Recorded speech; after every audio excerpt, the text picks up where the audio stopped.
I bought the top 7 winter barefoot shoes, and today I'm gonna put them to the test to see which one is the best. Now let me go through all the shoes that I'm testing today and their sizes. And most of these brands are European, so I'm gonna say, if I say 44 European, that's the same as a 10.5 US. These are the Vivo Barefoot Tracker Force Escape Men's, 44 men's with the Michelin tire sole. These are the Belenka Nevada Neo Mustard. This is the Ahimsa Jaya in all black. The Zero Alpine, Feel Grounds Chelsea boots, Feel Grounds Patrol Winter, and the Wildling North Wolf. There are 3 reasons I would get winter barefoot shoes. 1 is a wide toe box because I have really wide feet and it's just more comfortable for my foot. 2 is zero drop. I don't need a lift in the heel. I'm not running a race, so I don't need that. It just feels unnecessary. And 3 is flexibility for my foot, so I can really feel the floor and get all of the muscles of my foot activating. So the more flexible the shoe is, the more of the ground I can feel, and the more of the muscles that I'm forced to activate inside of my foot. At least that's what the theory of all these barefoot shoe people say. So how flexible are the winter shoes? One thing to know is winter shoes are gonna be a lot less flexible than regular barefoot shoes. So here we go. This does get pretty good flexibility. There is a little bit of thickness to the sole, but pretty flexible. Feel Grounds Patrol Winter, pretty good. I would say in the middle it's flexible. The toes and the heel are much thicker and not as flexible. Wildlings, very flexible. The toes, the heel, the middle, all of it's super flexible, probably the least weather resistant. Vivo Barefoot, not a lot of flexibility, just in the center, but the toes and heel, almost no flexibility.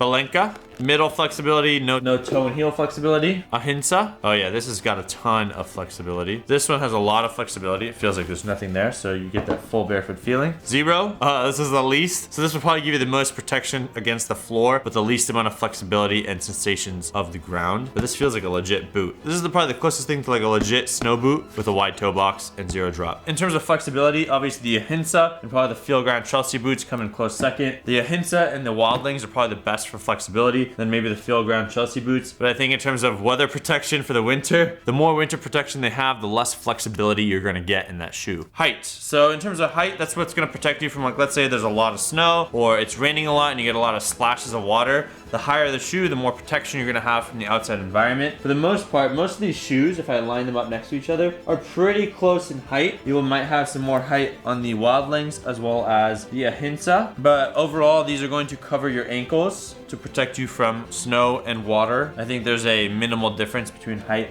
around these shoes. I wouldn't use that as a big purchasing decision when you're trying to pick what shoe you want. If you do plan to buy any of these, use the discount codes and links below. They help support the channel, help save you some money, and we can keep making videos like this. Now the very first test is time to wear. So how long does it take to actually put the shoe on? As someone who's extremely lazy, I don't want to spend too much time putting my shoes on. So we'll start with the one that I know is the fastest. We'll do the right foot for every single shoe. Feel Grounds. 5 seconds. These are super easy. I love that they're slip on. I just grab this tag and slip them on. It's my favorite feature about those. Let's try the other Feel Grounds. 16 seconds. Pretty easy to slip on and tie the shoelaces. Wildlings.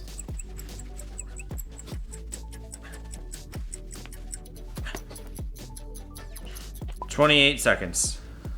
Vivo Barefoot. This one's a bit complicated because you have to tie it around the hooks every time, around the other hook, and then you can tie the shoelace. But maybe it makes it easier to put on. 17 seconds. Belenka. I don't know why this is so hard to put on. 20 seconds. But I had to untie the tops of the shoelaces. These are not easy to take on and put off just because of, I think, how they're tapered. Oh. Whew. All right, the Zero. These ones also require the little hooks. 23 seconds. Finally, Ahimsa. So I'm actually not gonna put these on because they're too small. They didn't have my size. But I'm assuming this is gonna be a bit challenging because there's a ton of shoelaces that you need to put on. So we'll put this at 1 minute. The winner is obviously these Chelsea boots, no laces, super easy and seamless to put on. They look pretty clean. They look very similar to regular Chelsea boots, and they have a wide toe box, which I really love. Next is the Waterproof-ness. One thing to note is the more waterproof it is, the less breathable it is. So like these shoes I love, and they're super like water resistant, snow resistant, but they're not very breathable. So my feet will get warm, but then they also sweat inside a lot. The way we're gonna test this is just grab a nice bottle of water here, open it up, and we'll see how water resistant are these shoes. Pretty good. It kind of just pours right off. They dry rather quickly. And with these shoes, I've noticed it doesn't get my foot wet. Feel grounds. Wow, that's like literally all the water poured off. Best so far. Wildlings. Wow, surprisingly good. It bounced off, but it's still absorbing a little bit of water. Probably not the best material. Vivo Barefoot. Pretty good. The Michelin tires are very good for snow. Wow, really pops right off. Ahimsa. Pretty decent. Very similar to the Chelsea boots. Balenka. Wow, these are amazing. I think the Balenka and the Feel Ground have like a special water resistant material. So I'd say for rain and snow, all these are pretty good. It looks like the Chelsea boots might have a little bit of residue compared to everything else, where these shoes just resist water like it's their ex-girlfriend. Probably the Wildlings are probably the last ones that I would wear in snow or rain, but these look like they keep your feet warm. Everything else will keep your feet warm. One big thing for like barefoot shoes is because it's thinner and it's more flexible, there's a higher likelihood that your feet will get cold. But for example, like these ones that are the thinnest, they do have a cork insole, so that helps keep your feet warmer. You can take it out in the summertime if you want. But all of these are very thick, very strong soles. The Ahinsas probably have the weakest sole, least amount of water resistance. Same with the Wildlings.